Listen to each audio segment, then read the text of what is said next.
Madre del Salvatore, Vergine prudente, Vergine degna di onore. Parla alla vita, Don Claudio porta un messaggio di speranza perché è quello che Arianna aveva sempre cercato. Sono le parole che mamma Alessia e papà Andrea avevano suggerito al parroco del Duomo di Conselve per il giorno dell'ultimo saluto alla loro Arianna, strappata alla vita da un tragico incidente stradale a soli 16 anni. Domani ne avrebbe compiuto 17.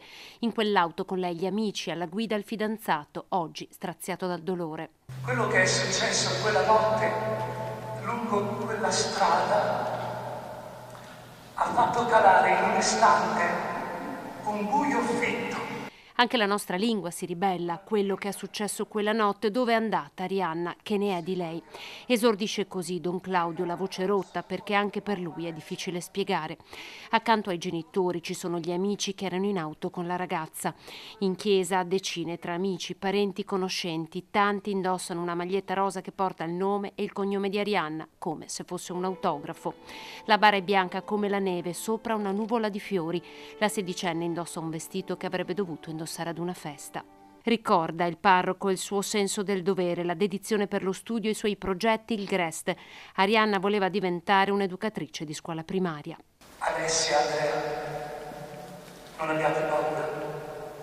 Quando Arianna era piccola, l'avete potuta tenere tra le vostre braccia.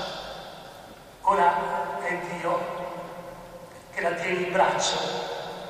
E non c'è luogo più sicuro di quello. Al termine della funzione in tanti hanno voluto dire qualcosa. Un insegnante, il sindaco di Conselve, anche mamma e papà. Nelle loro parole un pensiero per il fidanzato Alberto.